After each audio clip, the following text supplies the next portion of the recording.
Sa isang liblib na baryo sa probinsya, nakatira si Clarice, isang dalagang 21 taong gulang, na pinalad man sa agandahan ay hindi naman pinagpala sa yaman.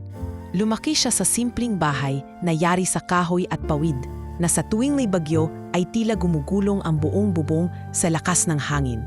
Mula pagkabata, natuto na siyang magbanat ng buto para makatulong sa pamilya. Ngunit kahit gaano siya kasipag, nanatiling mabigat ang pasan ng kanilang buhay. Si Mang Ernesto, ang kanyang ama, ay isang karpintero at minsan ding nagtrabaho sa mga construction site sa Maynila.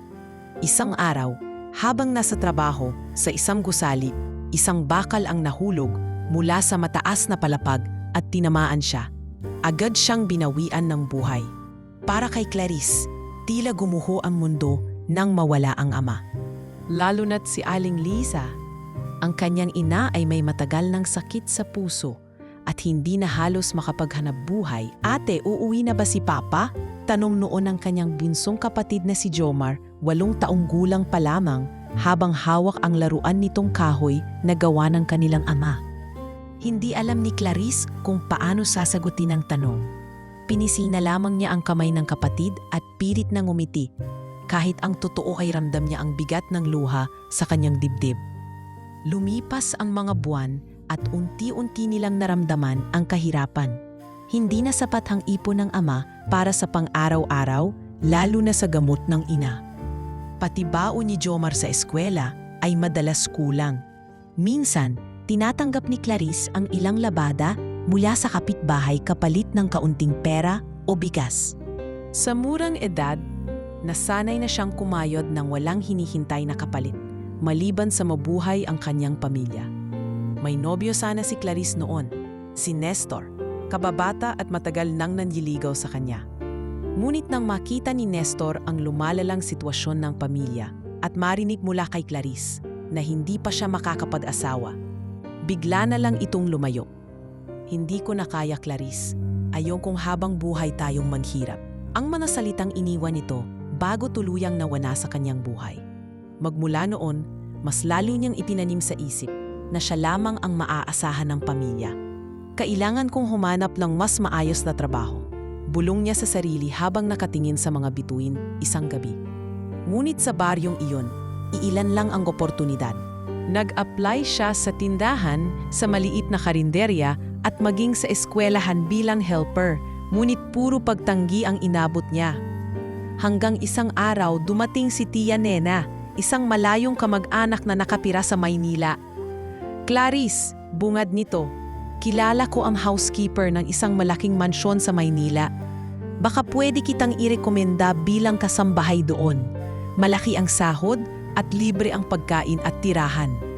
Nanlaki ang mata ni Clarice, hindi dahil sa tuwa kundi sa kaba. Hindi pa siya nakapunta sa Maynila at iniisip niya kung kakayanin ba niya ang buhay sa syudad. Ngunit nang maalala ang mukha ng kanyang ina at kapatid, tumango siya. "Kung para sa kanila, gagawin ko," matatag niyang sagot. Kinabukasan, sinimula na ni Clarice ang paghahanda. Inayos niya ang iilang damit na meron siya, puro luma at kupas, ngunit malinis at maayos. Inayusan siya ng kanyang ina gamit ang lumang supply na minana pa nito sa kanyang lola. "Anak, tandaan mo, kahit saan ka mapunta, huwag mong kakalimutang maging mabait at magpakatotoo," wika ni Aling Liza habang inaayos ang buhok ng anak. Ramdam ni Clarice ang pangungusap na iyon sa kanyang puso. Sa araw ng pag-alis, sumama si Jomar sa terminal ng bus. "Ate, huwag mo akong kalimutan ha?" Pilit nitong ngiti, ngunit may namumuong luha sa gilid ng mata. Yumuko si Clarice at niyakap ang kapatid ng mahigpit. "Hindi kita malilimutan, Jomar. Mag-aaral ka ng mabuti at aalagaan mo si Mama habang wala ako." Habang nasa biyahe, nakatanaw siya sa bintana, pinagmamasdan ang unti-unting pagliit ng kanilang baryo hanggang sa mawala ito sa paningin. Sa isip niya, isang panibagong kabanata ang magsisimula. Hindi niya alam kung anong klase ng buhay ang naghihintay sa kanya sa Maynila. Ngunit ang alam niya, dala-dala niya ang bigat ng responsibilidad para sa kanyang pamilya. Pagdating sa lungsod, sinalubong siya ng maiingay na kalsada, matataas na gusali at amoy ng usok mula sa mga sasakyan. Ito na pala ang Maynila, bulong niya sa sarili. Nakasakay sila ni Tia Nena sa isang jeep papunta sa subdivision kung saan naroon ang mansion na kanyang pagtatrabahuhan. Habang binabaybay nila ang kalsada papasok sa isang eksklusibong village, napansin ni Clarice ang mataas na pader at malalawak na hardin ng mga bahay. Hindi niya maiwasang kabahan. Pagdating nila sa mismong mansion, bumungad sa kanya ang isang tarangkahang bakal na may nakaukit na pangalan, Villa Fuerte. Ang bakuran ay punong-puno ng tanim na rosas at mga punong matataas. Sa gitna ay isang bahay na tila palasyo, may malalaking bintana, marmol na hagdan, at pintuang kahoy na inukitan ng maseselang disenyo. Huminga ng malalim si Clarice bago sumunod kay Tia Nena papasok. Sa pintuan, sinalubong sila ng isang babaeng nasa edad 50 na, matangkad at may suot na uniforme ng housekeeper. Ikaw si Clarice, ako si Aling Bebang. Ako ang mamamahala sa iyo rito, wika nito, habang sinusuri siya mula ulo hanggang paa. Opo, mahinahong sagot ni Clarice. May mahigpit na patakaran dito. Gagawin mo ang lahat ng trabahong iuutos ko. Walang reklamo, walang pasaway. Naiintindihan? Tanong ng housekeeper na may kasamang matalim na tingin. Opo, naiintindihan po. Mabilis na tugon ni Clarice. Habang dinadala siya sa loob, napansin niya ang mga mamahaling chandelier, makintab na sahig at malalafing painting sa dingding. Sa kabila ng ganda at karangyaan, may kung anong lamig na bumabalot sa lugar. Hindi niya alam kung iyon ay dahil sa kaba sa kanyang dibdib o dahil sa presensya ng may-ari ng bahay na sa ngayon ay hindi pa niya nakikita ng malapitan. Sa mga sandaling iyon, alam ni Clarice na ang desisyong iniwan ang kanyang baryo at pamilya ay magsisimula ng magbunga ng mga karanasang magbabago sa kanyang buhay magpakailanman. Pagkapasok ni Clarice sa loob ng mansion, agad siyang binalot ng matinding pagtataka at paghanga. Hindi niya akalain na may ganitong klase ng tahanan sa labas ng napapanood lamang niya sa telebisyon. Ang sahig ay gawa sa makintab na marmol na kulay ginto at puti. May mga malalaking bintanang may kurtinang pelus at sa gitna ng maluwang na sala ay nakabiin ang isang napakalaking chandelier na tila sumasayaw sa liwanag ng araw. Bawat sulok ay amoy mamahaling pabango at malinis na nilinis na kahoy. Habang naglalakad sila ni Aling Bebang sa pasilyo, ipinakilala siya nito sa ilang tauhan ng mansyon. Una nilang nadaanan si Mang Cardo, ang hardinero na nakasuot ng kupas na sombrero at may dalang mga gamit sa pag-aalaga ng halaman. "Ah, ito si Clarice, bagong kasambahay," sabi ni Aling Bebang. Ngumiti si Mang Cardo at tumango. "Maligayang pagdating, iha. Maganda at mukhang masipag ka, bagay sa trabaho rito." Mahiyain siyang ngumiti pabalik. Sumunod nilang nadaanan ay si Liza at Mirna, dalawang maids na halos magkasing edad lamang ni Clarice. Nakatitig ang mga ito sa kanya mula ulo hanggang paa at may bahagyang ngising may halong pagsusuri. Mukhang sanay sa probinsya, bulong ni Liza na dinig pa rin ni Clarice. Napalunok siya, ngunit pinili na lamang na magpatuloy sa paglakad. Pagsapit nila sa isang malawak na dining hall, ipinakita ni Aling Bebang ang malaking mesa na gawa sa solidong kahoy, nakahanda para sa maraming bisita. Dito madalas kumain si Don Alejandro kapag may mga kliyente o panauhin, paliwanag ng housekeeper. Napakunot ang noo ni Clarice. "Si Don Alejandro po, siya ang may-ari?" tanong niya. "Oo, at tandaan mo, bihira siyang magpakita sa mga tauhan. Kaya kung sakaling nakita mo siya, maging magalang ka at huwag kang mag-usisa," mariing bilin ni Aling Bebang. Habang nagpapatuloy sila, napansin ni Clarice na may isang nakasarang pinto sa dulo ng pasilyo. Medyo naiiba ito sa ibang pinto. Mas matibay ang materyales, may magarang ukit sa kahoy, at may makintab na gintong hawakan. "Ano po ang nasa loob niyan?" Hindi napigilang itanong ni Clarice. Agad siyang tiningnan ni Aling Bebang na parang ayaw marinig ang tanong. "Bawal dyan, private office ni Don Alejandro. Wag na wag kang lalapit sa pintong iyan kung ayaw mong mapagalitan." mariin nitong sagot bago siya muling inakay palayo. Sa kanilang pag-ikot, dumaan sila sa isang malawak na hallway na may mga painting. Karamihan ay larawan ng mga tanawin at ilang pamilyar na mukha na halatang miyembro ng pamilya Villafuerte. Sa gitna ng hallway, huminto si Aling Bebang at tinuro ang hagdan sa kanan. Diyan sa itaas ang mga kwarto ng pamilya at ilang bisitang espesyal. Sa kaliwa naman ay ang bahagi para sa mga tauhan. Diyan ka titira. Pagsapit nila sa kwartors ng mga kasambahay, bumungad ang sunod-sunod na pintuan na magkakahilera. Pinapasok siya sa isang maliit ngunit maayos na silid na may isang kama, maliit na kabinet at isang bintanang tanaw ang hardin. Ito ang magiging kwarto mo, huwag mong asahang marangya, pero maayos at ligtas ito, sabi ni Aling Bebang. Maraming salamat po, sagot ni Clarice at agad na inilapad ang kanyang bag sa gilid ng kama. Hindi nagtagal, inutusan siya ni Aling Bebang na sumama sa kusina upang ipakilala sa mga nagtatrabaho roon. Sa loob, sinalubong siya ng amoy ng masasarap na pagkain, niluluto para sa hapunan. Nakilala niya si Chef Ramon, mataba at laging may tuwalyang nakasampay sa balikat, at si Maricel, ang assistant cook. Bagong recruit? Biro ni Chef Ramon habang hinahalo ang nilulutong sopas. Oo, at sana masipag ito. Hindi tulad ng iba yan, sagot ni Maricel, sabay sulyap kina Lisa at Mirna na nakatingin lamang mula sa gilid. Sa gitna ng mga pagpapakilala, napansin ni Clarice na biglang tumahimik ang lahat. Lumingon siya at nakita sa pintuan ng kusina ang isang matangkad na lalaking nakasuot ng mamahaling itim na suit. May aura itong seryoso at may kapangyarihan. Maputi, may matangos na ilong at mga matang tila tumatagos sa kausap. Hindi na kailangang magsabi pa ni Aling Bebang. Alam niyang ito na si Don Alejandro. Bebang, handa na ba ang hapunan? Malamig, ngunit mahinahong tanong ng lalaki. Opo, Don Alejandro, ilang minuto na lang po. Mabilis na sagot ng housekeeper. Napansin ni Clarice na saglit siyang tinitigan ng bilyonaryo bago ito tumalikod at umalis. May kakaibang pakiramdam siyang hindi niya maipaliwanag, parang may biglang bumigat sa kanyang dibdib. Matapos ang maikling pagkikita nilang iyon, ipinagpatuloy niya ang kanyang unang araw sa mansyon. Tinuruhan siya ni Aling Bebang kung paano man ayos ng mesa, maglinis ng mga mamahaling gamit nang hindi ito nasisira, at kung anong mga lugar ang dapat at hindi dapat galawin. Lahat ng tagubilin ay tinatandaan niya.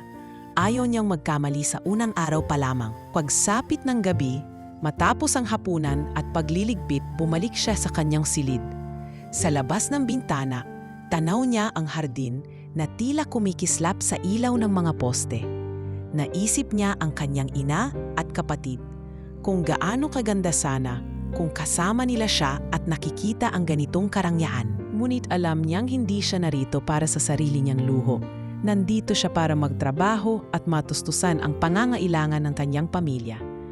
Habang nakahiga sa kanyang kama, nanatiling malinaw sa kanyang alaala ang mukha ni Don Alejandro at ang misteryosong pintuan ng private office.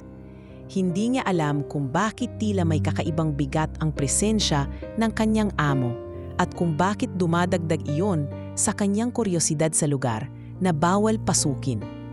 Ngunit sa ngayon, pinili muna niyang ituon ang isip sa pag-a-adjust sa bagong buhay sa mansion.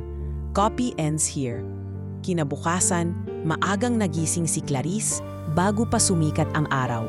Sanay na siya sa ganitong oras mula nang siya'y nasa probinsya pa. Agad siyang bumangon, inayos ang kama at mabilis na naghanda para sa unang buong araw niya bilang kasambahay sa mansyon. Pagbaba niya sa kusina, sinalubong siya ng amoy ng bagong lutong tinapay at kape. Naroon si Maricel na abala sa paghahanda ng almusal. Maaga ka Clarice, bati nito habang nagtatadtad ng bawang. Kailangan po, sagot ni Clarice na may ngiti. Ayokong mapagalitan sa unang linggo ko pa lang.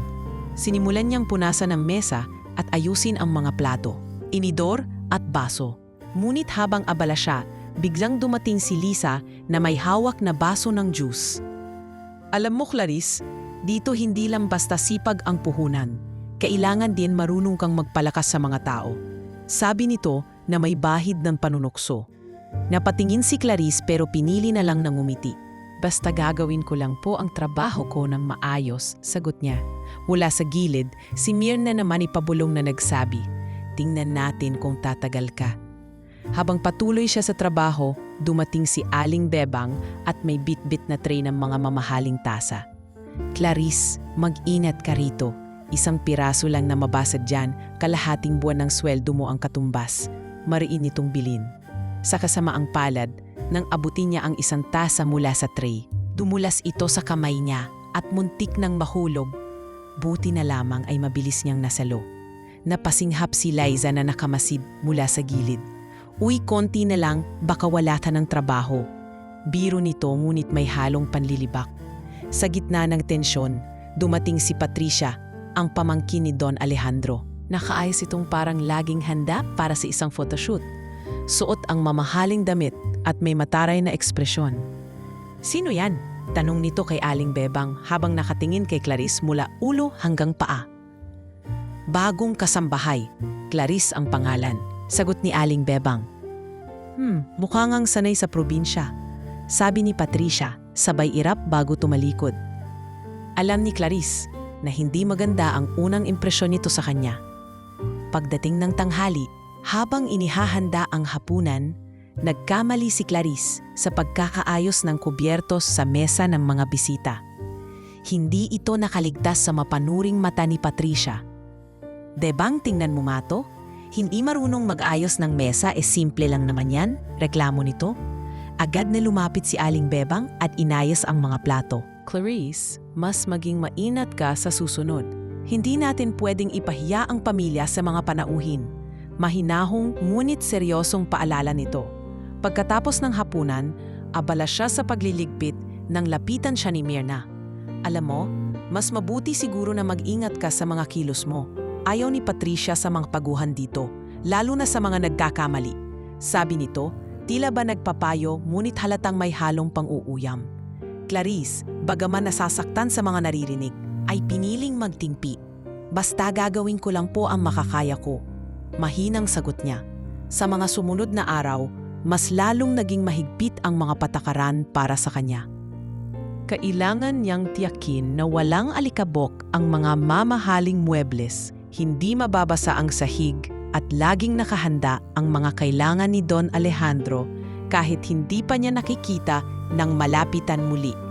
Madalas niyang marinig ang mga bulungan ng ilang tauhan tungkol sa kanya at kahit masakit, pinipili niyang hindi na lang pansinin. Isang gabi, matapos ang mahabang araw ng paglilinis, naupo siya sa gilid ng kanyang kama. Pagod na pagod, naisip niya ang kanyang ina at kapatid sa probinsya. Kailangan kong tiisin to, bulong niya sa sarili.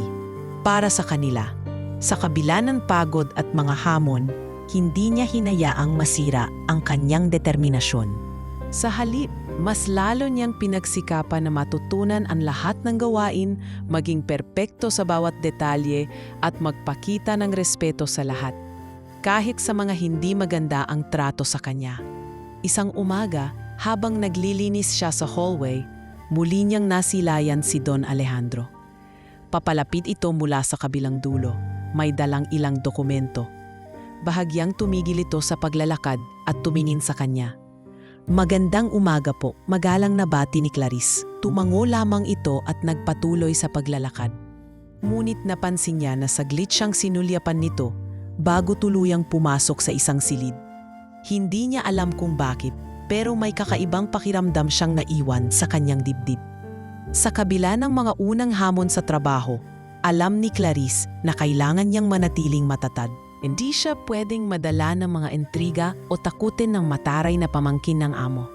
Isa lang ang malinaw sa isip niya. Kakayanin niya ang lahat para manatili sa trabaho dahil iyon ang tanging paraan para mabigyan ng mas maayos na buhay ang kanyang pamilya. Copy ends here. Lumipas ang ilang araw at unti-unting nasasanay si Clarice sa takbo ng trabaho sa mansion.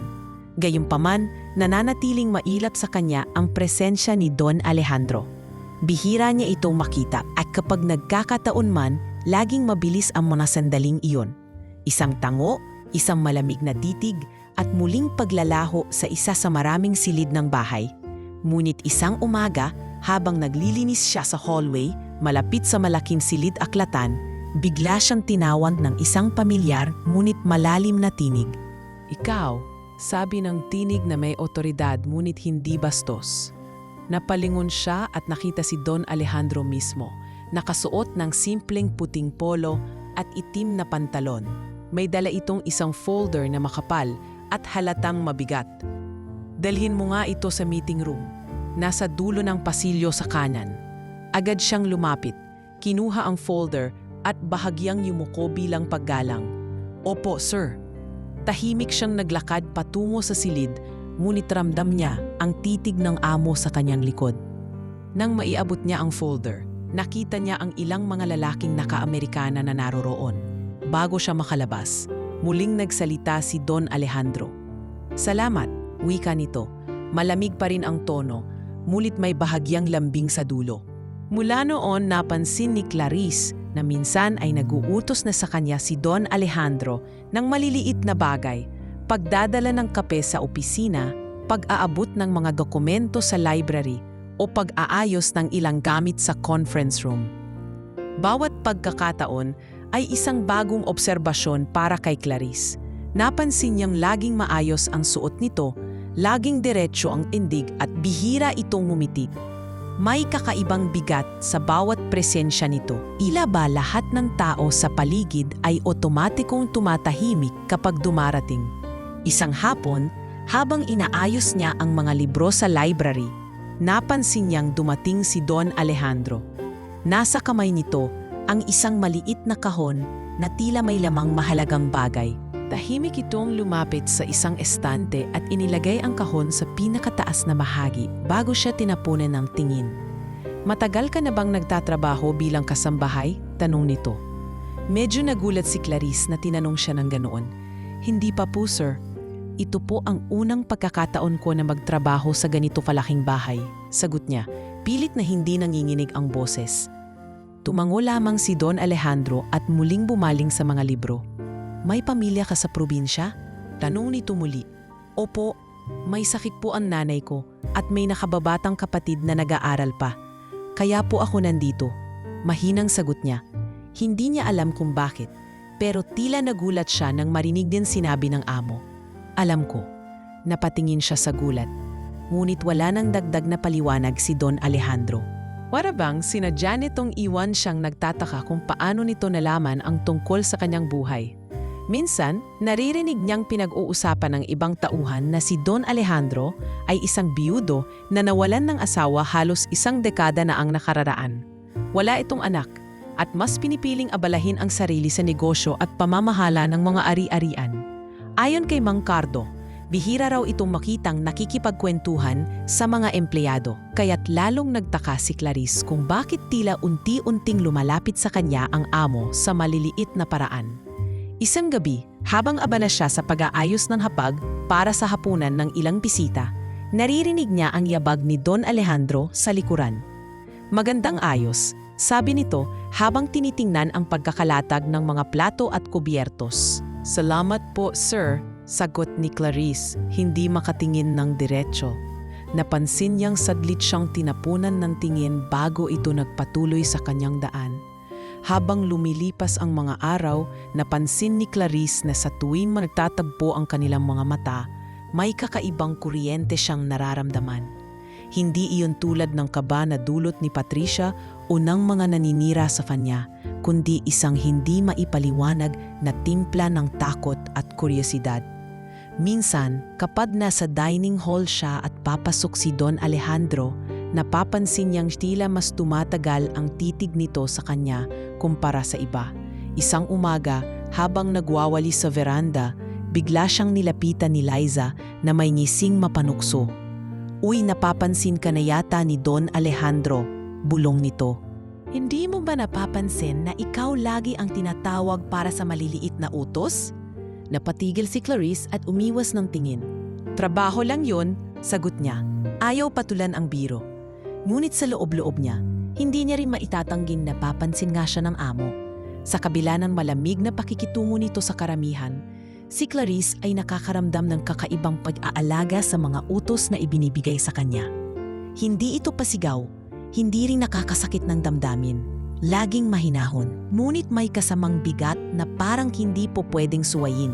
At sa bawat pagkakataon, mas lalo siyang nagtataka kung bakit tila pamilyar ang mga mata nito. Parang minsan na niya itong nakita sa isang alaala na hindi niya matukoy kung kailan at saan. Makalipas ang ilang linggo, mas naging maayos na ang galaw ni Clarice sa mansion. Sanay na siya sa mahabang oras ng paglilinis, paghahanda ng pagkain at pagsunod sa mga utos ni Aling Bebang.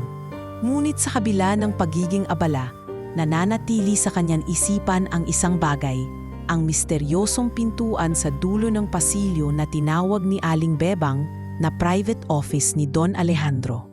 Isang hapon, habang nagdadala siya ng mga bagong punas na kurtina mula sa laundry room, napansin niyang bahagyang nakabukas ang pintuan ng opisina. Parang may liwanag na kumakawala mula sa loob at bahagyang umuugoy ang pinto sa simoy ng hangin mula sa bintana ng pasilyo. Hindi niya mapigilang lumapit ng dahan-dahan. Sa pagitan ng maliit na siwang, nasilayan niya ang ilang bahagi ng loob. May malaking mesa na puno ng papel, ilang mamahaling pluma sa isang holder, at mga nakasabit na larawan sa dingding. Bago pa siya makalapit palalo, bigla niyang narinig ang tinig ni Don Alejandro mula sa di kalayuan. "Clarice!" Mabilis siyang napaatras at ibinaba ang tingin. "Opo, sir," sagot niya. Pilit na pinapakalma ang kabog ng kanyang dibdib. "Dalhin mo nga itong mga dokumento sa library." Utos nito habang hawak ang isang folder. Kinuha niya iyon at nagmadaling lumayo, ngunit hindi niya napigilang mapansin na bahagyang sumulyap ang amo sa direksyon ng pintuan ng opisina bago ito risinara ng mahigpit. Kinagabihan, sa silid ng mga tasambahay, napag-usapan nila ni Liza at Myrna ang tungkol sa opisina. Bakit kaya laging sarado ang pintuan na yon? Tanong ni Clarice, sinubukan gawing casual ang tono. Napangisi si Liza. Sabi-sabi, may tinatago daw si Don Alejandro doon. Wala ni isa sa atin ang nakakapunta sa loob kahit si Aling Bebang. Baka may mga mahalagang dokumento lang. Wika ni Myrna na parang ayaw nang palawakin pa ang usapan. Ngunit napansin ni Clarice ang paraan ng tingin ni Liza. Parang may alam pa itong hindi sinasabi. O baka naman, bumaba ang boses ni Liza at bahagyang yumuko para magkunwaring sikreto. May kinalaman sa isang babae. "Liza, tigilan mo nga yung mga haka-haka mo," sabat ni Myrna. "Baka mapahamak ka." Pero sa halip na matakot, lalo lang naging mausisa si Clarice. Kinabukasan, habang nagwawalis siya malapit sa pasilyo ng opisina, narinig niya ang mga yabag ni Don Alejandro papalapit. Agad siyang tumabi upang bigyan ito ng daan. Hawak ng amo ang isang maliit na kahon na tila lumang-luma na. Binuksan ito ang pintuan ng opisina gamit ang susi, pumasok at muling isinara iyon. Ilang minuto ang lumipas. Lumabas ipo na walang talang kahit ano at dumiretso sa kabilang direksyon. Muli, ang kuryosidad ni Clarice ay parang apoy na lalong naglalagablab. Pagbalik niya sa quarters, naabutan niya si Aling Bebang na nag-aayos ng talaan ng mga gawain para sa linggo. "Aling Bebang?" Maingat niyang tanong, "Ano po bang meron sa private office ni Don Alejandro?" Agad siyang sinulyapan ng matanda, may halong babala sa mata. "Anak, kung gusto mong magtagal dito, wag na wag mong gagalawin o sisilipin ang kahit ano doon. Respeto iyon sa amo. May mga bagay na mas mabuting hindi na natin alamin." Hindi na siya umimik pa, ngunit sa loob-loob niya, alam niyang hindi basta mawawala ang tanong sa kanyang isipan. Lalo pat tuwing nakakasalubong niya si Don Alejandro sa pasilyo, nararamdaman niya ang kakaibang titig nito. Hindi malamig gaya ng una, undi parang may laman na damdamin na hindi niya mabasa. Isang gabi, habang naghuhugas siya ng mga plato sa kusina, dumating si Patricia. Nakaayos itong parang galing sa isang mamahaling party. "Narinig ko na lagi ka raw malapit sa opisina ni Tito." Wika nito na may mapanuring tingin. "Huwag kang mag-iilusyon, Clarice. Hindi ka kabilang sa mundong ito." Hindi na siya sumagot. Ngunit ramdam niya ang pangungutya sa bawat salita. Matapos umalis si Patricia, muling sumagi sa isip ni Clarice ang pinto ng opisina para bang may humihila sa kanya na alamin ang laman nito. Ngunit sa ngayon, pinipili pa rin niyang maghintay ng tamang pagkakataon. Alam niyang isang maling hakbang lang at maaari niyang ikapahamak ang kanyang trabaho. Ang tanging pinagkukunan ng kabuhayan para sa kanyang pamilya. Ngunit sa kaibuturan ng kanyang puso, alam niya na darating ang araw na hindi na niya mapipigilan ang sarili. At sa araw na iyon, sigurado siyang mababago ang takbo ng kanyang buhay sa mansyon. Makalipas ang halos 2 buwan mula nang magsimula si Clarice sa mansyon, unti-unting nagiging mas maayos na sana ang kanyang pag-adjust sa trabaho. Ngunit isang araw, habang abala siya sa pag-aayos ng mga gamit sa kwarto ng mga bisita, dumating si Mang Cardo, may hawak na maliit na sobre. "Clarice, may dumating na sulat para sa iyo. Mukhang galing sa probinsya," sabi nito habang inaabot ang sobre. Agad na bumilis ang tibok ng puso niya. Binuksan niya ang liham at nabasa ang sulat na isinulat ng kanyang kapitbahay na si Aling Sion. Nakasulat doon na lalong lumalala ang sakit ng kanyang ina. Madalas na itong hingalin, hindi makakain ng maayos, at kailangan ng mas masusing gamutan sa bayan. Nabasa rin niyang malapit nang maupos ang perang ipinapadala niya kada buwan. Napatigil si Clarice. Hawak-hawak ang papel na parang nanginginig ang kamay. "Mang Cardo, baka po may kilala kayong doktor na makakatulong sa nanay ko?" Mahina niyang tanong. Pilit pinitigilan ang pag-iyak. "May kilala ako sa bayan, pero may bayad iyon. Siguro, maghanda ka na ng mas malaking pera para makapagsimula siya ng gamutan." Sagot ng hardinero na may simpatya sa boses. Kinagabihan, habang kumakain siya sa quarters kasama sina Liza at Mirna, napansin nilang tahimik siya. "Uy, Clarice, may problema ba?" tanong ni Mirna na tila may pag-aalala. "Wala, may iniisip lang," tipid niyang sagot. Ngunit si Liza na laging mapanuri ay nagkomento, "Baka naman dahil hindi ka na makapadala ng pera sa pamilya mo." Ang hirap kasi kapag umaasa ka lang sa maliit na sweldo. Hindi na siya sumagot at tumungo na lamang, ayaw makipagtalo. Kinabukasan, bago pa magsimula ang mga gawain, lumapit siya kay Aling Bebang. "Aling Bebang, maari po bang humingi ako ng dagdag na oras sa trabaho? Kahit mga gawaing hindi ko sakop, basta may karagdagang bayad po." Magalang niyang pakiusap. Tiningnan siya ng housekeeper mula ulo hanggang paa bago sumagot. "Kung kaya mo, may mga pagkakataon na pwede kitang ipatawag para mag-overtime. Pero hindi ito palaging may dagdag. Minsan kapalit lang ng pahinga mo. Sigurado ka ba?" Tumango siya. "Opo, kahit po ganoon. Kailangan ko po kasi para sa pamilya ko." Simula noon, mas lalo niyang pinagbuhusan ng oras ang trabaho. Kapag tapos na ang regular na gawain, siya na rin ang nagbubuhat ng mabibigat na kahon sa storage, naglilinis ng mga bintana sa ikalawang palapag at tumutulong sa kusina hanggang gabi. Minsan dahil sa pagod, halos hindi na siya makabangon kinabukasan, ngunit iniisip niyang hindi siya pwedeng tumigil. Sa mga panahong iyon, mas pinili niyang umiwas sa anumang alitan sa loob ng mansyon. Kahit na patuloy ang mga patutsada ni Patricia, pinipili niyang magpanggap na walang naririnig. Minsan, habang nag-aayos siya ng mga bulaklak sa sala, biglang dumaan si Patricia. "Alam mo, Clarice, ang mga katulad mo dapat nasa probinsya lang. Hindi bagay sa ganitong lugar." Sabi nito ng direkta sa kanya, ngunit imbes na magpaliwanag o lumaban, mumiti lamang siya at nagpatuloy sa pag-aayos. Isang gabi, hagang papalabas na siya ng kusina matapos magligpit, napansin niya si Don Alejandro na nakatayo sa gilid ng pasilyo, tila naghihintay. "Clarice," tawag nito. Lumapit siya, bahagyang nagulat. "Opo, sir?" tanong niya. "Napapansin kong halos araw-gabi ka nang nagtatrabaho. Sigurado ka bang maayos lang ang lagay mo?" Tanong nito, seryoso ang tono. "Opo, sir, kailangan ko lang po talaga.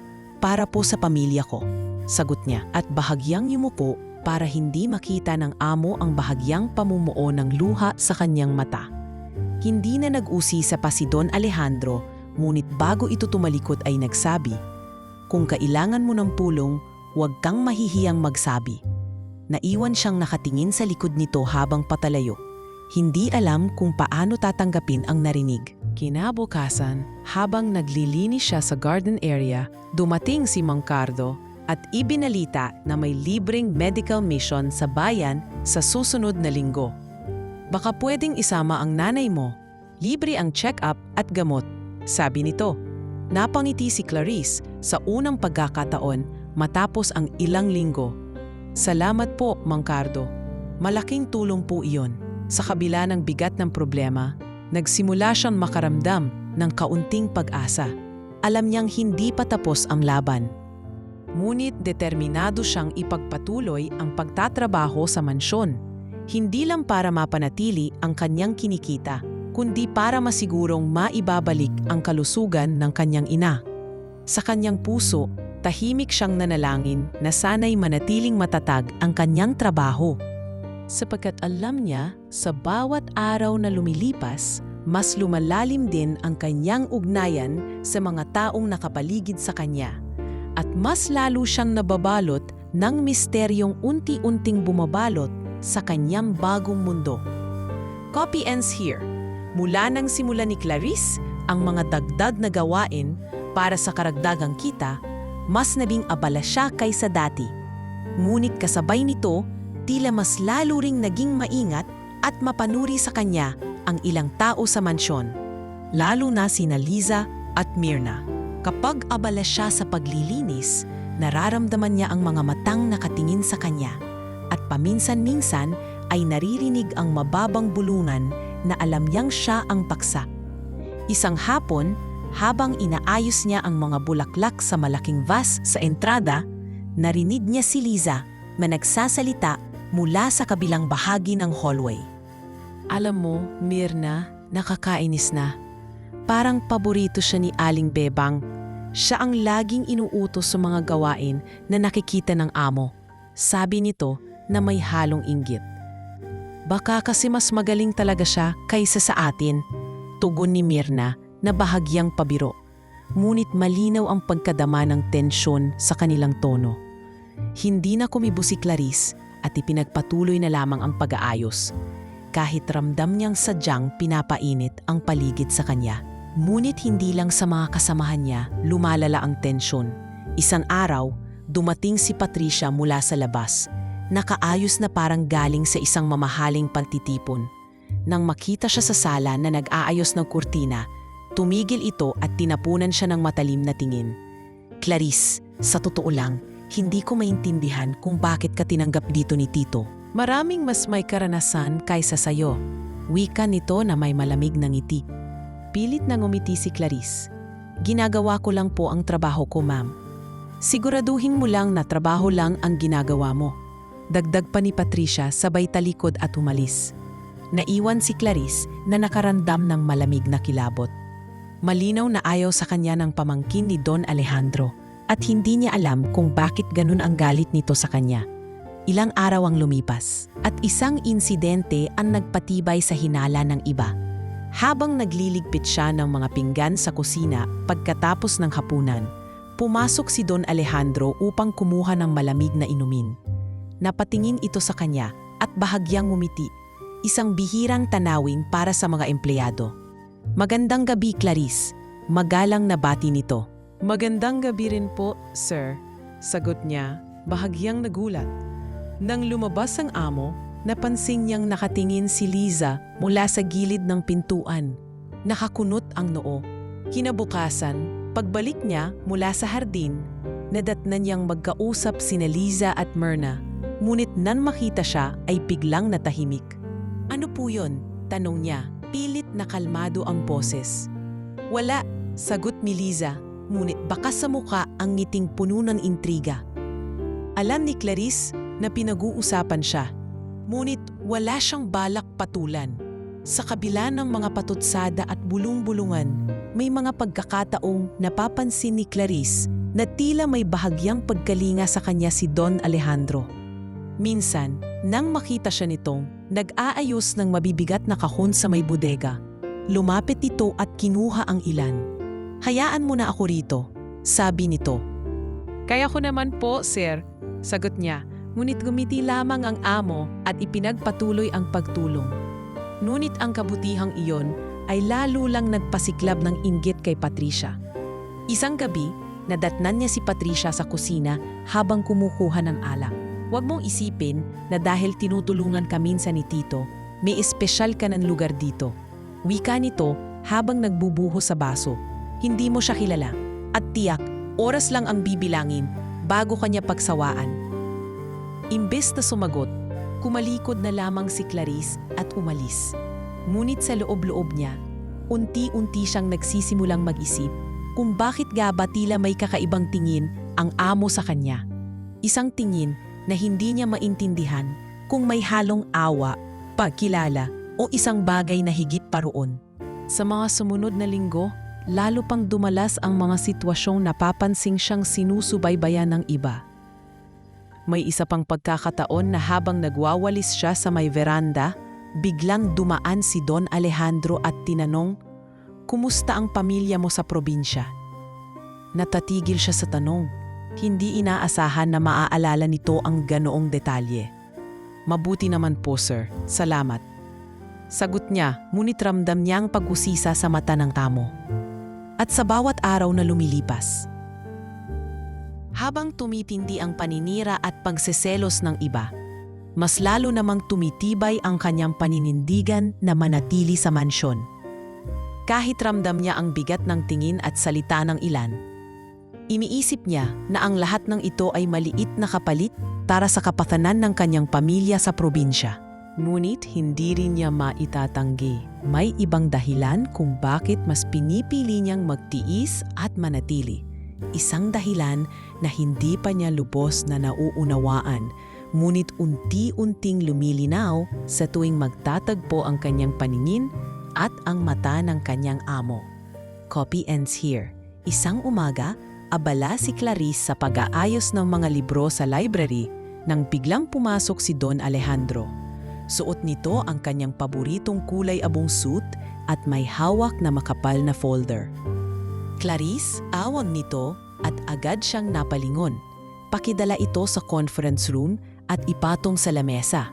May meeting ako mamaya. Mahinahong utos nito. Agad naman siyang lumapit at maingat na kinuha ang folder. Pagkatapos niyang maiayos iyon sa conference room, akala niya'y tapos na ang araw niya sa pakitingo sa amo. Ngunit makalipas ang ilang oras, bumalik siya sa library upang linisin ang mga estante at muling bumungad sa kanya si Don Alejandro. May hawak na tasa ng kape ang bilyonaryo at nakatingin sa kanya. Kape, alok nito, sabay abot ng isa pang tasa na tila para sa kanya. Natigilan si Clarice.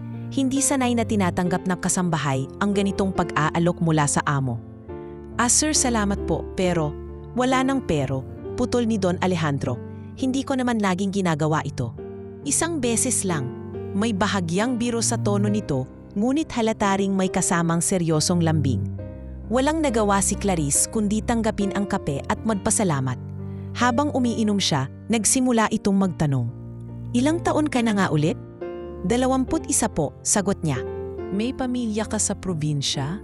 Ang nanay mong may sakit at kapatid na nag-aaral?" Tanong ulit ng amo. Napakunot ang noo ni Clarice. "Opo, pero paano niyo po nalaman?"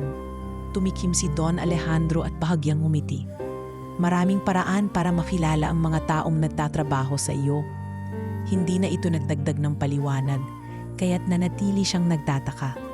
Pagkalipas ng ilang araw, mas madalas na siyang tinatawag ni Don Alejandro para sa maliliit na gawain, pagdala ng dokumento, pag-aayos ng mesa bago dumating ang mga bisita, at minsan ay pagtulong sa paghahanap ng mga lumang aklat sa library. Bagaman tila simpleng utos lamang, napapansin ni Clarice na tila nagiging personal ang paraan ng pag-uusap nito sa kanya. Hindi tulad ng ibang empleyado na binibigyan lang ng diretsong utos, sa kanya ay laging may kasamang tanong o maikling pag-uusap.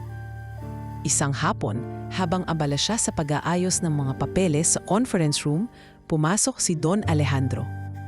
"Mabilis ka palang kumilos," komento nito. "Sanay po kasi ako sa trabaho," sagot ni Clarice. "Hindi lang basta trabaho, Tugon nito, sanay ka sa pagsisikap. Kita sa galaw mo. Natigilan si Clarice, hindi alam kung paano tutugon at nagpatuloy na lang sa ginagawa. Ngunit sa likod ng lahat ng ito, ramdam ni Clarice ang bahagyang kaba. Hindi niya alam kung dapat ba niyan magpasalamat sa atensyong ibinibigay ng amo o magduda sa mga dahilan nito. Lalo na tuwing mahuhuling niyang nakatingin ito sa kanya na para bang sinusukat ang bawat galaw niya. Minsan, habang inaayos niya ang mga bulaklak sa hardin, biglang dumating si Don Alejandro at umupo sa isang bangkong bato malapit sa kanya. Maganda ang hardin ngayon, sabi nito. Opo, sir, lagi pong inaalagaan ni Mang Cardo, sagot ni Clarice. At ngayon mas gumanda pa. Dagdag nito na may kahulugang hindi niya lubos maunawaan. Bahagyang namula ang kanyang pisngi at mabilis na iniwas ang tingin. Hindi magtagal, napansin ni Patricia ang mas madalas na paglapit ng tiyuhin kay Clarice. Isang gabi habang nag-aayos siya sa kusina, dumating si Patricia at matalim ang tingin. Bakit parang ikaw na lang lagi ang inuutusan ni Tito? Hindi ka ba nahihiya? Baka isipin ng ibang tao na. Hindi nito tinapos ang sasabihin, ngunit malinaw ang ibig ipahiwatig. Ginagawa ko lang po ang trabaho ko, mahina ngunit matatag na sagot ni Clarice. Sa kabila ng mga patutsada, hindi mapigilan ni Clarice na mapaisip. Lalong tumiting-i ang kanyang kuryosidad, hindi lang sa amo kundi pati sa mga bagay na tila alam nito tungkol sa kanya. Para bang may nakaraan silang hindi niya matandaan at bawat tanong at titig nito ay nagbubukas ng pinto sa misteryong matagal nang nakatago. Isang gabi, nagbabadya ang isang malakas na bagyo. Mula pa lamang sa hapon ay madilim na ang kalangitan at may halong kilabot ang ugong ng hangin sa labas ng mansyon.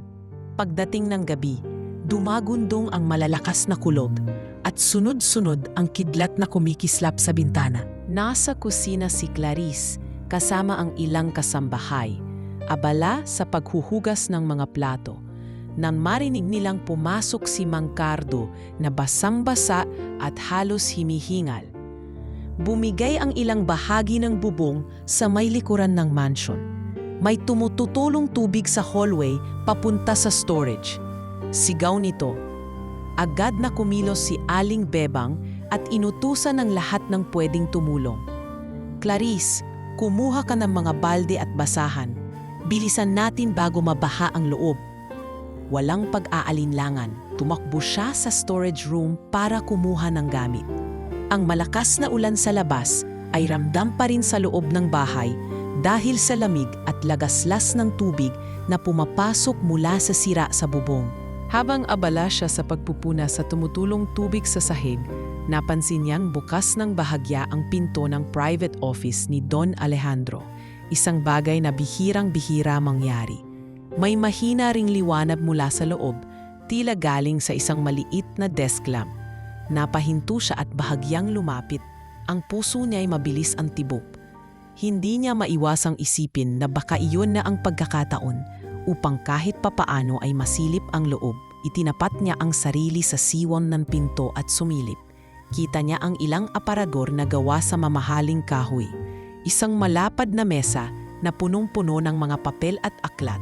At sa dingding ay may nakasabit na ilang larawang hindi niya mabasa ang mga detalye mula sa kanyang pwesto. May kakaibang damdaming dumaloy sa kanya. Halong kaba at matinding kuryosidad.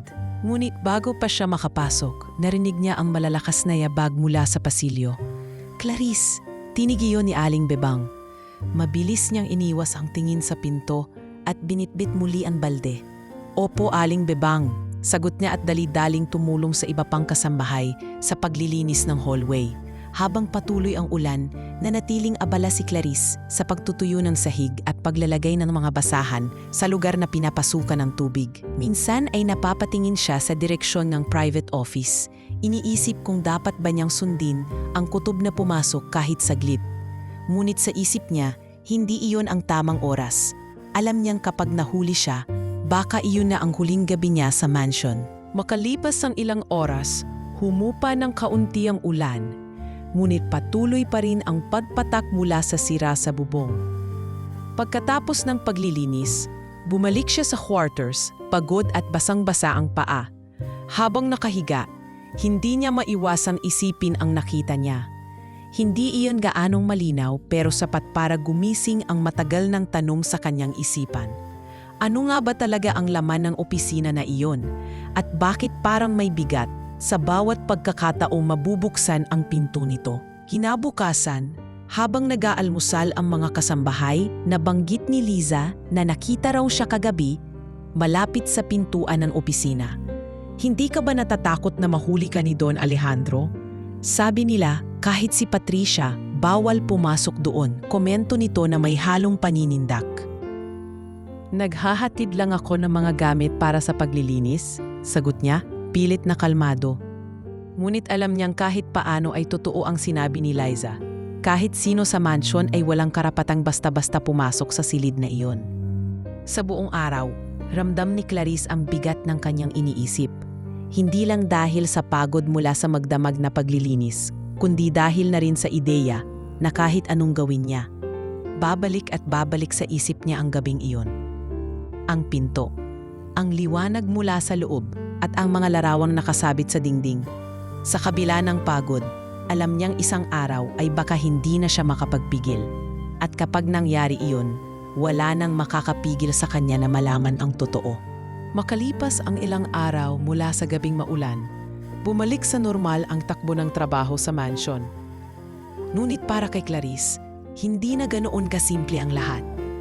Sa bawat pagdaan niya sa pasilyo kung saan naroon ang private office, para bang may aninong humahatak sa kanya para muling sumilip. Alam ng bawal, ngunit mas lalong lumalalim ang kuryosidad na bumabalot sa kanya. Isang umaga, inutusan siya ni Aling Bebang na ayusin ang lumang seksyon ng library. Clarice, ayusin mo ang mga lumang aklat sa dulong estante.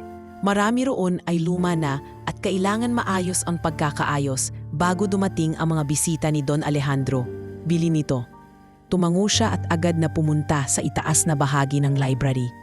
Habang pinupunasan ang alikabok sa mga libro, napansin niya ang isang makapal at kupas na photo album na nakasingit sa pagitan ng dalawang malaking encyclopedia. Kakaiba ito dahil tila mas inaalagaan kumpara sa ibang aklat. Walang gaanong alikabok at nakabalot pa sa manipis na tela. Maingat niya itong binuksan at tumambad ang mga lumang litrato. Sa una, mga pamilyang hindi niya kilala ang nakikita. Mga larawan ng mga kasal, pagtitipon at ilang portrait sa lumang bahay. Ngunit sa ikatlong pahina, napahinto siya. Nandoon ang litrato ng isang batang babae na halos kasing edad niya noong 9 o 10 taong gulang. Mahaba ang buhok, maputi at nakasuot ng simpleng bestida. Ngunit ang mas ikinagulat niya ay kamukhang-kamukha nito ang sarili niya noong bata pa siya. Parang nanlamig ang kanyang mga kamay habang hinahaplos ang larawan. Paano posible ito?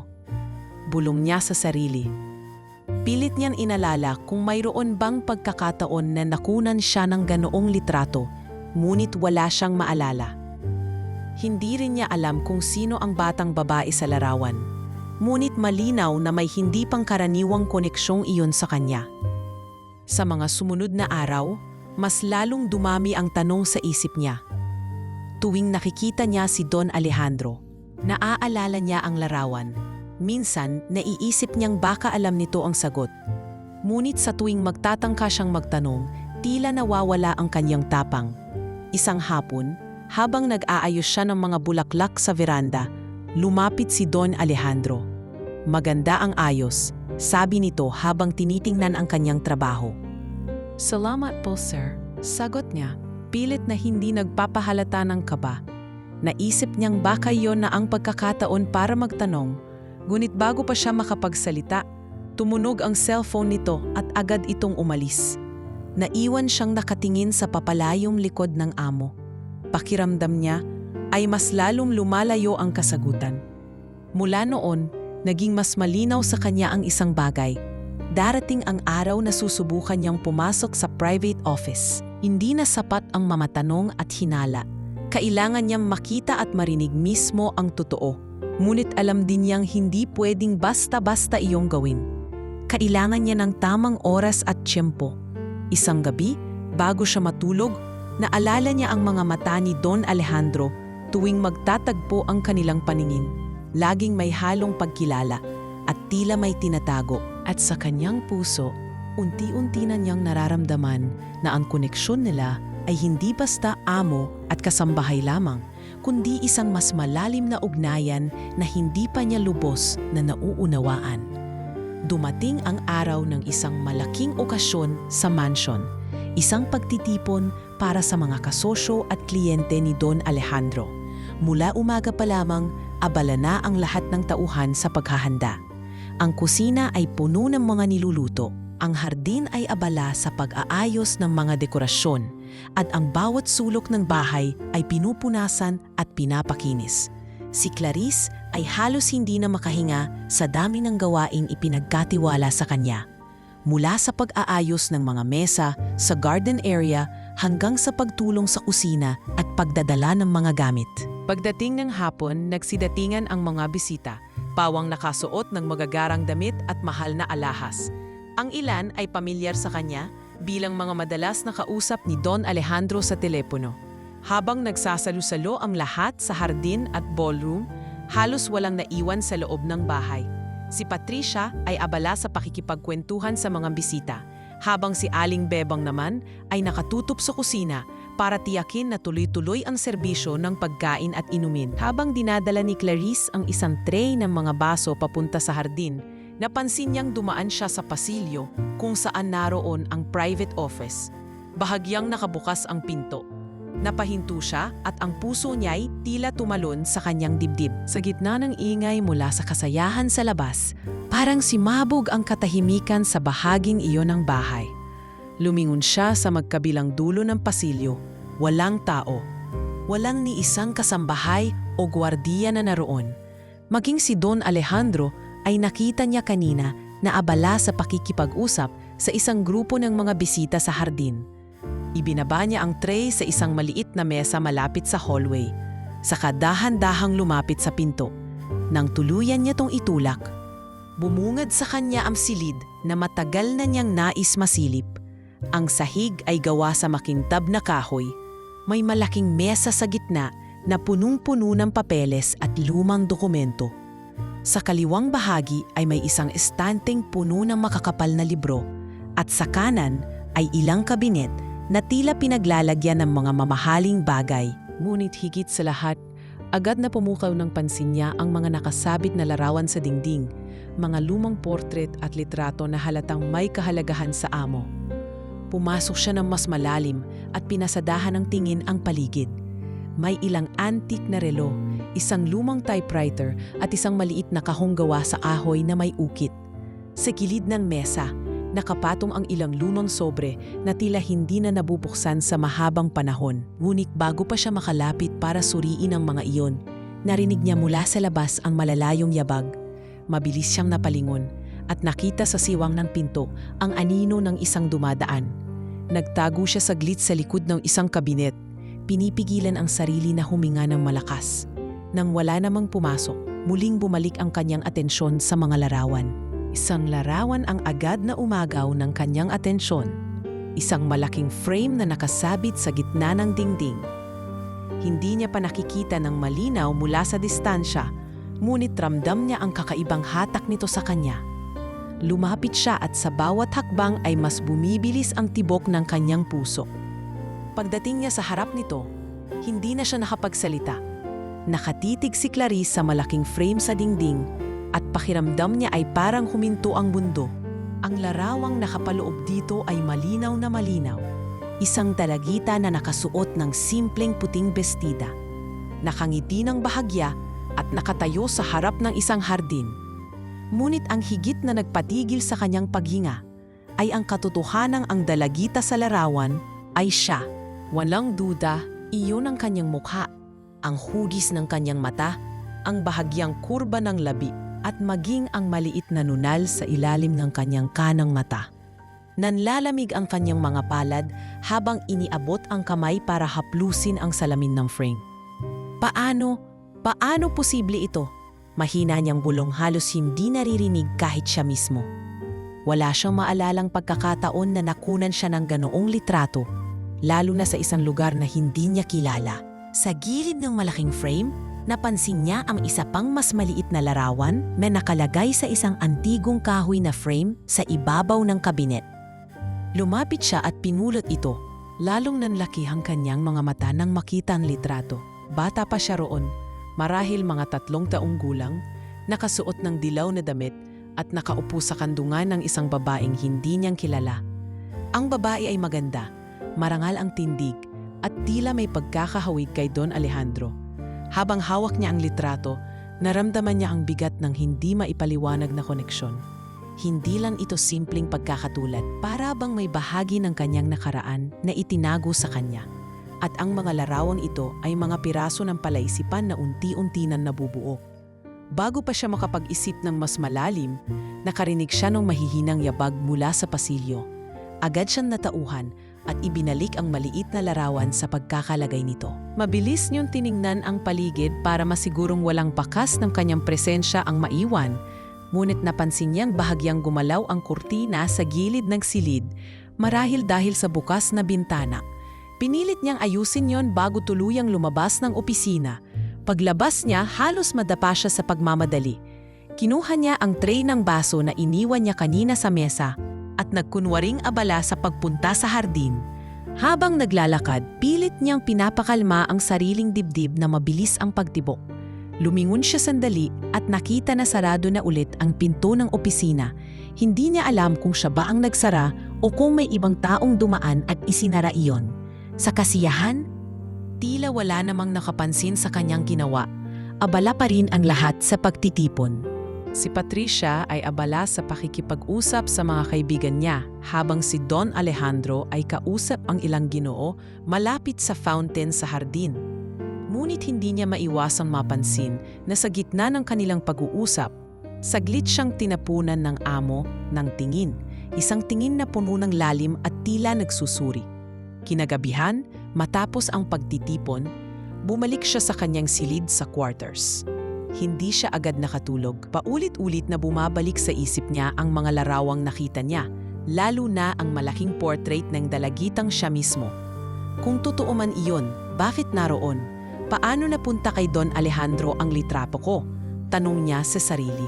Sinubukan niyang alalahanin ang kanyang pagkabata, ngunit malabo na ang mga alaala bago siya mag-7 taong gulang. May ilang larawan siya sa probinsya, ngunit wala ni isa roon ang katulad ng nakita niya sa opisina.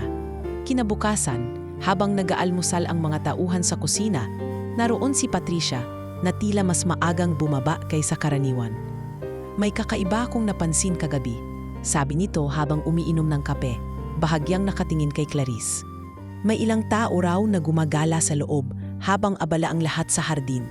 Ang tanong, sino kaya iyon? Nakaramdam ng lamig si Clarice, ngunit pinanatili ang kalmado sa mukha. Baka po isa sa mga waiter na inupahan para sa event. Sagot niya. Tumango lamang si Patricia, ngunit baka sa mukha ang hindi pagkumbinsi. Buong araw, sinikap ni Clarice na magtrabaho ng walang kahina-hinalang kilos. Ngunit sa tuwing mag-isa siya, bumabalik sa kanyang isip ang misteryo ng mga larawang iyon. Alam niyang hindi na siya mapamakali hanggat hindi niya nalalaman ang totoo. Ngunit batid din niyang ang bawat hakbang na gagawin niya mula ngayon ay mas mapanganib. Isang maling galaw lang at maaari siyang mapaalis sa mansyon. Sa kanyang puso, ramdam niya na malapit na siyang makarating sa kasagutan. Ngunit kasabay nito, nararamdaman din niyang mas lalong lumalalim ang panganib na dala ng katotohanang kanyang hinahanap. Copy ends here. Kinabukasan, matapos niyang makita ang mga litrato sa private office, ramdam ni Clarice na tila mas mabigat ang paligid sa mansyon. Sa bawat pagdaan niya sa pasilyo, pakiramdam niya ay may mga matang nakamasid sa kanya. Inipilit niyang magtrabaho ng maayos, ngunit hindi maalis sa kanyang isipan ang imahe ng malaking portrait sa dingding. Ang larawang iyon, natiyak na siya ang nasa loob. Habang nag-aayos siya ng mga bulaklak sa sala, narinig niya ang malalim na tinig ni Don Alejandro mula sa likuran. Clarice, tawag nito. Napalingon siya at nakita ang amo na nakasuot ng itim na long sleeve shirt at maitim na pantalon. Mahigpit ang ekspresyon nito at diretso ang tingin sa kanya. Gusto kitang makausap. Bukas ng umaga, pumunta ka sa opisina ko. May mahalaga tayong pag-uusapan. Nanigas siya sa kinatatayuan. Oo po sir, sagot niya. Halos hindi makatingin ng diretsyo. Hindi na nagsalita pa si Don Alejandro at tumalikod na ito, iniwan siyang nakaramdam ng matinding kaba. Buong araw ay hindi siya mapakali. Iniisip niya kung nalaman ba nito na pumasok siya sa opisina o baka naman may iba pa itong gustong sabihin na mas malalim pa kaysa sa inaakala niya. Pagdating ng gabi, hindi siya agad nakatulog. Paulit-ulit niyang iniisip ang magiging pag-uusap nila bukas. Minsan, napapaisip siya kung dapat ba siyang umamin na nakita niya ang mga litrato. Ngunit ano ang mangyayari kung gawin niya iyon? Baka mas lalo lang siyang mapahamak. Kinabukasan, maaga pa lang ay gising na si Clarice. Pinili niyang magsuot ng maayos at malinis na uniforme. Inayos ang buhok at sinigurong maayos ang sarili bago pumunta sa opisina sa ikalawang palapag. Pagdating na sa tapat ng pintuan, huminga siya ng malalim bago kumatok. Pumasok ka, tinig iyon ni Don Alejandro mula sa loob. Dahan-dahan niyang binuksan ang pinto at pumasok. Ang silid ay amoy kahoy at pabango ng mamahaling tabako. Nakaupo ang amo sa likod ng malaking mesa, hawak ang isang fountain pen at tilang may sinusulat. Ngunit agad itong tumigil nang makita siya. Umupo ka, utos nito, sabay turo sa upuang nasa tapat ng mesa. Umupo siya, pilit pinapakalma ang sarili. Ilang segundo ang lumipas bago muling nagsalita si Don Alejandro. Alam kong may mga tanong ka sa isip mo. Panimula nito. Diretsyong nakatingin sa kanya. Napalunok si Clarice. Ano po ang ibig ninyong sabihin? Maingat niyang tanong. Hindi ko na paliliguyin pa. Matagal na kitang hinahanap, Clarice. Wika nito. Mababa, ngunit malinaw ang boses. Nanlaki ang mata niya. Ano po? Bakit naman po? Sandaling tumingin si Don Alejandro sa isang lumang frame sa gilid ng mesa bago bumalik ang tingin sa kanya. May koneksyon ka sa akin at oras na para malaman mo ang totoo. Hindi niya alam kung matatakot o matutuwa sa sinabi nito, ngunit alam niyang ito na ang simula ng pagsagot sa matagal na niyang tanong. Pero hindi ko po kayo kilala, sir. Halos pabulong nasabi ni Clarice. At wala po akong alam na koneksyon natin. Tumango si Don Alejandro. Alam kong wala at may dahilan kung bakit itinago sa iyo iyon.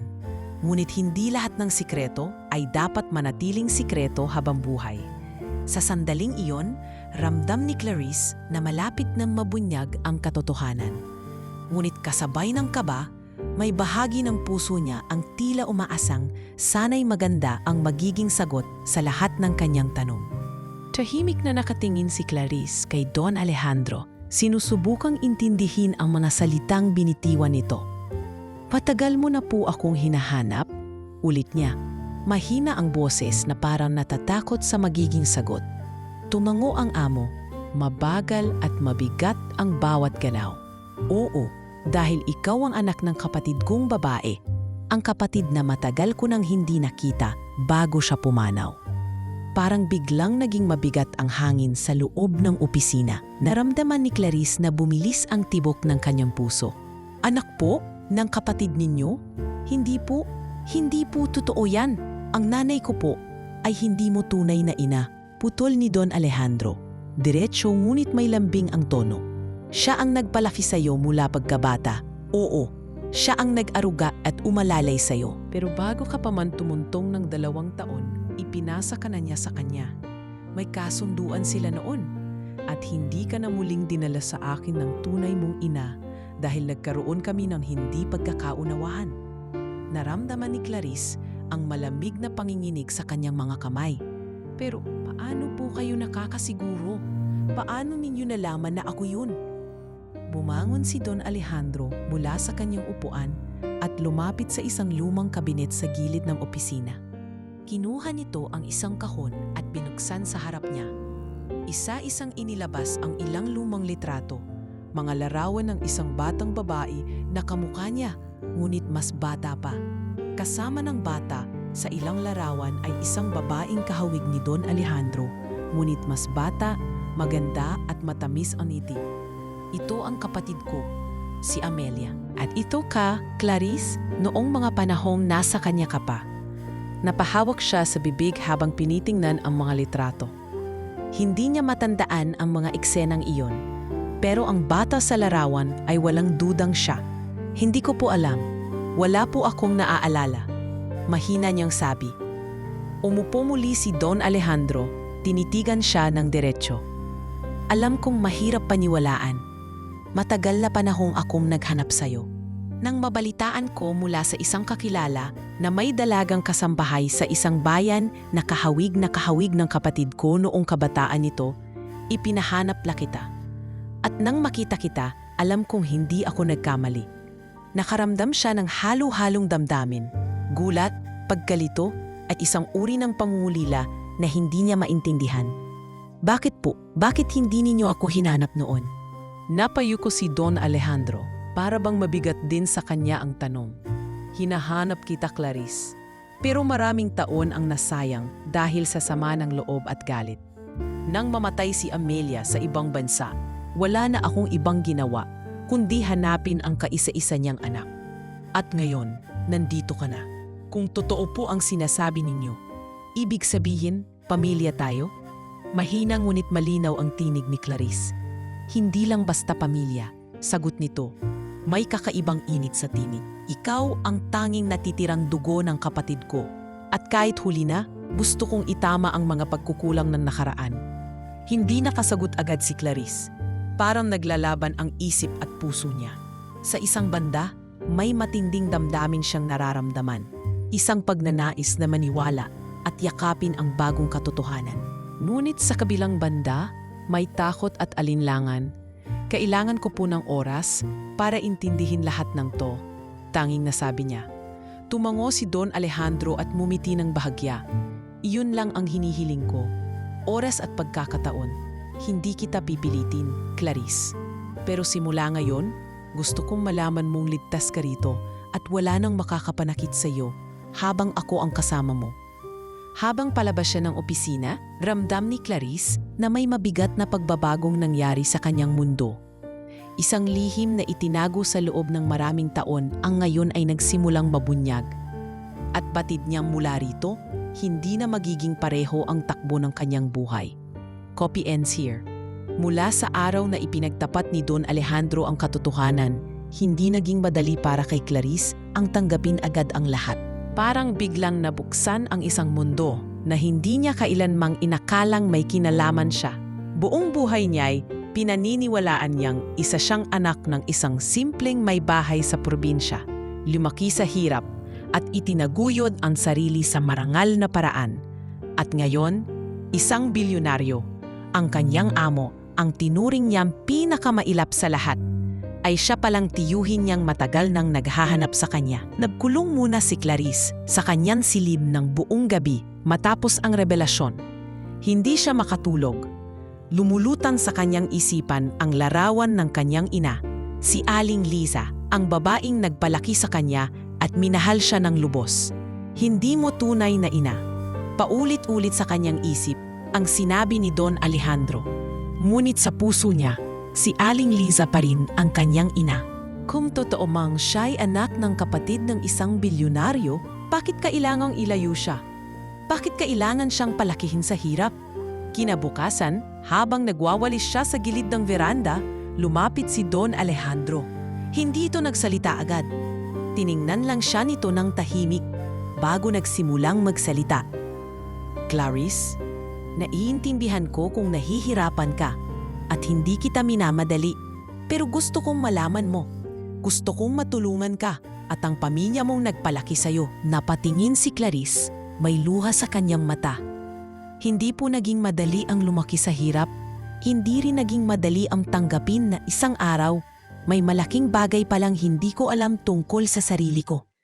Pero kung totoo nga po lahat ng ito, hindi ko po tatalikuran ang pamilyang nagpalaki sa akin. Lumapit si Don Alejandro at tumango. Hindi mo kailangan talikuran sila. Sa katunayan, gusto kong matulungan din sila. Bukas ipapahatid kita sa probinsya. Makakasama mo ang inang nagpalaki sa'yo. At gusto kong masiguradong gagaling siya. Napasinghap si Clarice. Totoo po? Oo. At hindi lang basta bisita. Sasamahan kita, gusto kong makilala siya. Hindi makapaniwala si Clarice sa narinig. Isa itong bagay na hindi man lang niya naisip na posible. Ilang buwan lang ang nakalipas. Kasambahay lamang siya na pinagsabihang ng huwag makikialam. Ngayon, makakasama niya sa pag-uwi ang mismong amo. At hindi lang basta amo, isang bahagi pala ng kanyang dugo. Kinabukasan, isang iting na SUV ang huminto sa tapat ng maliit na bahay ni Clarice sa probinsya. Bumaba si Don Alejandro na may dalang pasalubong, kasabay ni Clarice na nangingilid ang luha sa mga mata. Pagkabukas ng pinto, agad siyang sinalubong ni Aling Lisa. Halatang gulat sa pagdating ng sasakyan. Anak, anong inay? Bulong ni Clarice habang yumakap. May kailangan po tayong malaman. Habang nakaupo sila sa loob ng bahay, sa gitna ng amoy ng lumang kahoy at nilutong sabaw sa talan, dahan-dahang inilahad ni Don Alejandro ang lahat. Ipinagtapat niya ang tungkol kay Amelia, ang tunay na ina ni Clarice, ang pagkakalayo nila, at kung paanom si Aling Lisa ang humubog at nagpalaki sa dalaga. Hindi nagsalita agad si Aling Lisa. Tinitigan lang niya si Clarice habang hawak ang kamay nito. Hindi ko sinabi dahil ayokong maramdaman mong hindi ka minahal. Minahal kita, anak. Simula pa nung araw na inabot ka sa akin ng nanay mong si Amelia, ipinangako ko sa kanya na hindi ka mawawala sa akin. Hindi po ako galit, inay, sagot ni Clarice. Nanginginig ang tinig. Kahit malaman kong hindi ikaw ang nagsilang sa akin, ikaw pa rin ang nanay ko, wala nang iba. Naiyak si Don Alejandro sa gilid ng silid. Maraming salamat po sa pag-alaga sa pamangkin ko. Wala akong sapat na salita para suklian ang lahat ng sakripisyong ginawa ninyo para sa kanya. At ngayong nalaman ko na kung nasaan siya, nais kong makatulong. Ipapaayos ko po ang gamutan ninyo at kung papayag kayo, nais ko po kayong ipa-confine sa pinakamagaling na ospital sa lungsod. Napatakit ng bibig si Aling Liza. Diyos ko, hindi ko po alam ang sasabihin. Wala po kayong kailangang sabihin. Hayaan ninyong suklian ko ang mga taon na hindi ko siya nakapiling. Ilang linggo makalipas, kasabay ng paggaling ni Aling Lisa sa ospital ay ang unti-unting paghilom ng sugat sa puso ni Clarice. Bumalik siya sa mansion, hindi na bilang ordinaryong kasambahay, kundi bilang isang taong may tunay ng lugar sa tahanan. Ipinakilala siya ni Don Alejandro bilang pamangkin, at bagaman marami ang nagulat, hindi maikakaila ang koneksyon nila. Simula ngayon, sabi ni Don Alejandro habang magkausap sila sa veranda ng mansion isang gabi, gusto kong simulan mong unti-unting makilala kung sino ka at kung sino ka dapat maging. Handa ka na bang harapin yan? Tumingin si Clarice sa madilim na langit. Pinagmamasdan ang mga bituin na dati pinapangarap lang niya habang nasa baryo. Handa na po ako, tito, sagot niya. Pero hinding-hindi ko kakalimutan kung saan ako nanggaling at kung sino ang mga taong tumulong sa akin na makarating dito. Pagbalik ni Clarice sa mansyon, ramdam ng lahat ang malaking pagbabagong naganap. Ang dating tahimik at halos hindi pinapansin na kasambahay ay ngayon ay tila may bagong presensya, hindi lang sa kanyang anyo, kundi sa kumpiyansa ng kanyang galaw. Hindi ito yabang, kundi isang uri ng dignidad na likas sa mga taong nagsimulang makilala ang kanilang halaga. Si Aling Bebang ay mas naging maingat sa pakikitungo sa kanya, habang si Mirna naman ay mas naging magiliw. Ngunit hindi lahat ay masaya sa bagong takbo ng buhay ni Clarice. Sa kabilang panig ng mansyon, sa kwarto ni Patricia, isang matinding galit ang kumukulo. Hindi ako makapaniwala, tito. Galit na sigaw ni Patricia, habang nakatayo sa harap ng tiyuhin. Yang Clarice na yan? Pamangkin mo? Galing lang sa kung saan. At ngayon parang siya na ang prinsesa dito sa mansyon. Kalma lamang si Don Alejandro, habang tinititigan ang pamangkin. Hindi ko kailangan ng pahintulot mo, Patricia.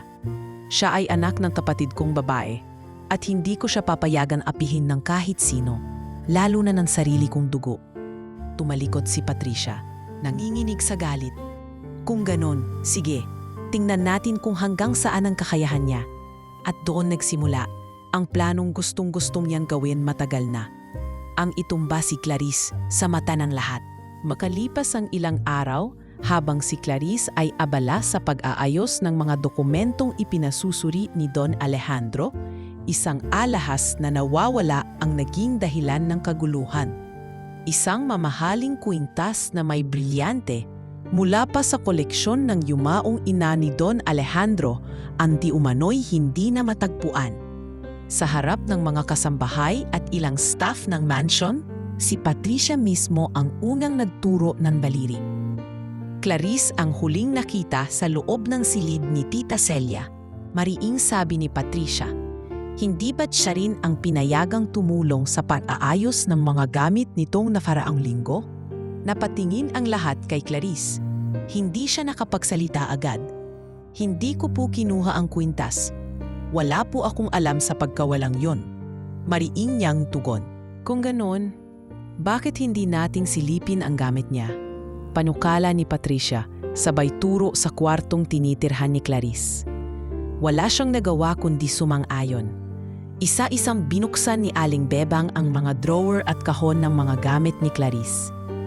Sa ilalim ng isa sa mga damit, naroroon ang nawawalang kwintas. Diyos ko, sigaw ni Myrna. Clarice, hindi ko po alam kung paano napunta yan sa gamit ko. Halos umiiyak na, wika ni Clarice. Wala po akong kinuha. Ngunit sa mga mata ng ibang kasambahay, halata ang pagdududa. Si Don Alejandro na naroroon na rin sa eksena ay nakatingin lamang sa kanya. Hindi ito agad nagsalita. Nang biglang magsalita si Mang Cardo na kanina patahimik sa tabi.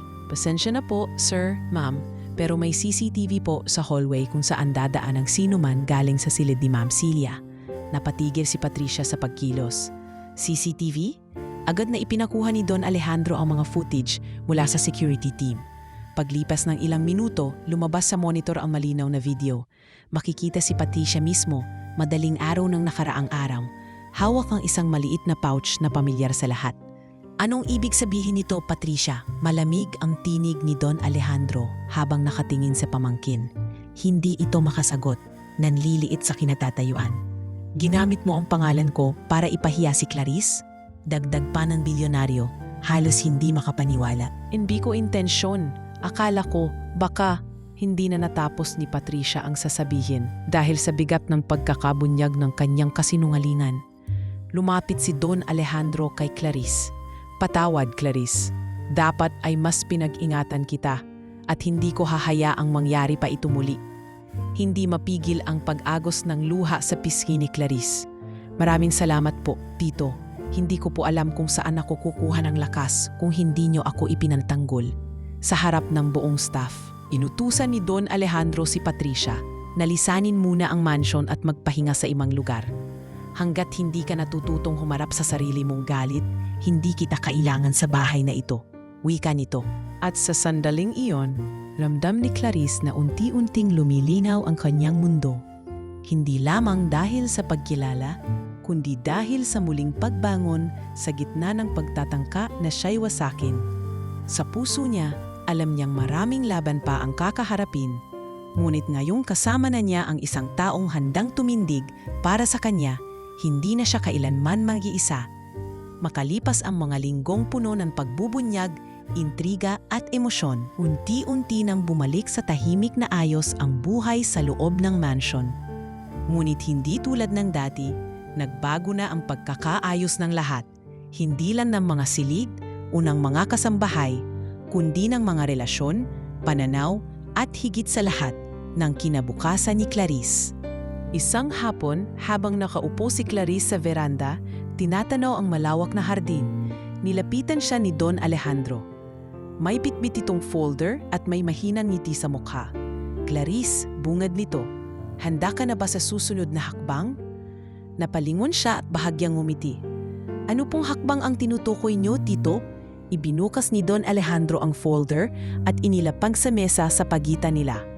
Nandoon ang manaligal na dokumento, testamento, declaration of kinship, at isang kontrata ng pagmamana. Gusto kong gawing formal ang lahat.